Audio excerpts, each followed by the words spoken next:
kita sekarang tiba di yang materi terakhir hari ini ya. Turunan pertama fungsi tangen. Wah, fungsi tangen tuh tan ya. Nah, sekarang langsung aja nih, misalnya punya fx sama dengan tan x. Tan x gimana dong? Nah, coba kalian inget-inget deh. Tan itu kan sama aja penulisannya apa? Sin x per cos x, ya nggak? Nah, kita kan udah tahu turunan sin x tadi apa? Turunan sin x cos x. Kalau turunan cos x juga kita udah tahu cos x itu min sin x. Nah, gimana caranya? Nah, ini ada aturannya nih. Kalau mencari turunan berupa fungsi pecahan ya, jadi ada fx sama dengan ux per vx tuh, jadi turunannya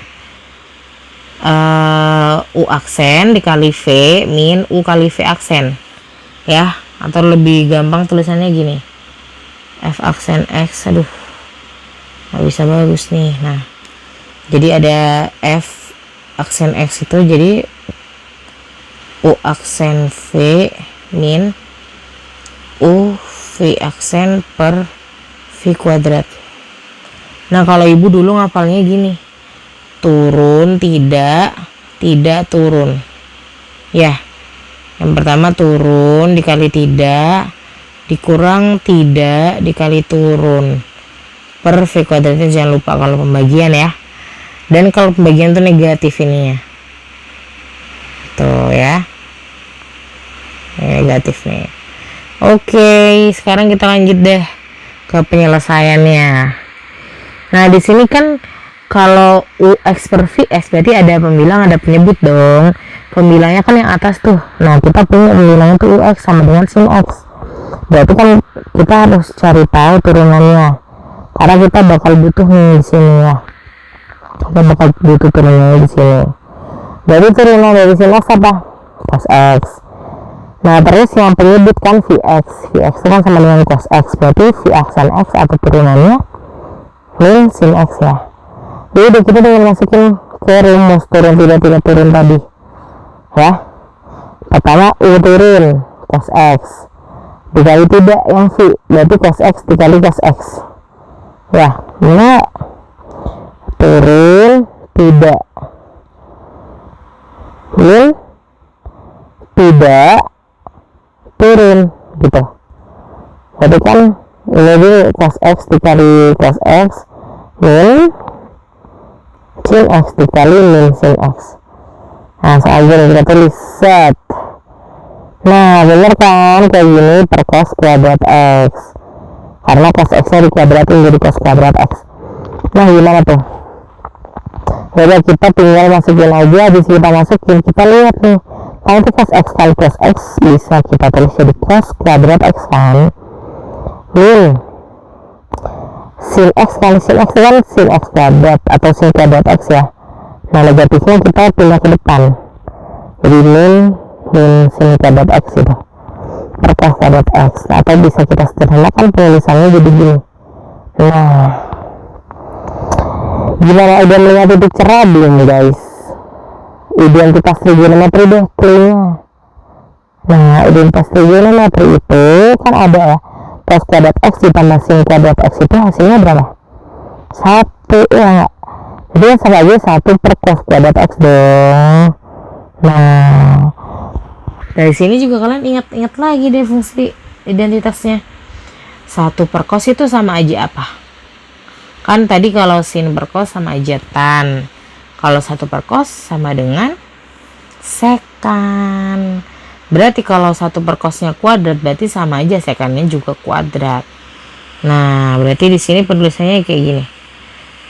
Fx sama dengan 1 per cos x kuadrat itu sama dengan sekan kuadrat x. Jadi kita bisa simpulin nih, turunan tan itu sekan kuadrat x gitu, turunan tan x ya. Kalau tadi turunan sin itu cos x, turunan cos itu min sin x.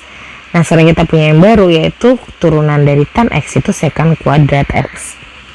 Nah, biar paham nih langsung aja coba ya. Misalnya ibu punya nih tan 5x, ditanya turunannya.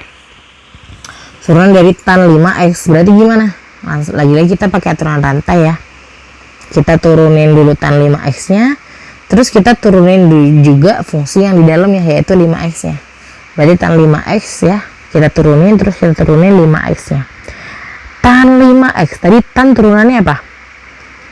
Sekant kuadrat kan, cuma ada 5 nya, jadi sekant kuadrat 5x dikali turunan si 5x. Turunan 5x berapa? 5 deh. Nah berarti tulisannya jadi gitu ya, sekant kuadrat 5x dikali 5. Nah cuma tulisannya bisa kita ganti bentuknya jadi kayak gini, 5 nya di depan ya, 5 sekant kuadrat 5x.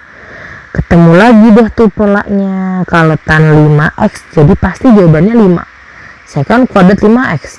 Kalau tan 2x berarti jawabannya ya ikutan juga bawahnya jadi 2 sekant kuadrat 2x. Kalau tan 70x ya sama, bawahnya hasilnya juga ikut 70 sekant kuadrat 70x gitu. Berarti kita punya bentuk yang lebih umum lagi, yaitu kalau ada tan ax pasti jawabannya a sekant kuadrat ax ya. Nah ini ada contoh ya, saya nih tan 3x berarti gimana jawabannya? 3 sekant kuadrat 3x ya. Terus kalau kita punya 4 tan setengah x, nah ini nih gimana? Sama ya, kita kan udah ada 4 nih, 4 dikali, nah si yang sini yang belakang dikali ke depan, kali setengah. Tan itu turunannya kan sekant kuadrat setengah x. Nah ini kan ada 4 ada setengah, berarti 4 dibagi 2 berapa? 2 ya, 2 sekant kuadrat setengah x gitu, ngerti kan? Terus ada soal lagi, nah nih tan 1 plus 5x. Nah gimana nih? Sama ya, kita turunin dulu yang fungsi tannya dulu. Tan itu kan turunannya apa? Sekant ya, sekant kuadrat 1 plus 5x dikali turunan di sini. 1 kan turunannya 0, 5x turunannya 5 gitu ya. Jadi terus bentuknya jadi bisa kita rubah, 5 nya kita kali ke depan, 5 sekant kuadrat 1 plus 5x gitu deh, nanti kan. Oke deh, kita lanjut ya. Udah kita ke contoh soal nih. Nah kalian harus lanjut ke video selanjutnya untuk contoh soal kayak gini, karena bentuknya tuh nanti luas banget. Jadi paling enggak ada beberapa contoh soal yang harus kalian terbiasa mengerjakannya. Okay, see you to the next video. Bye bye.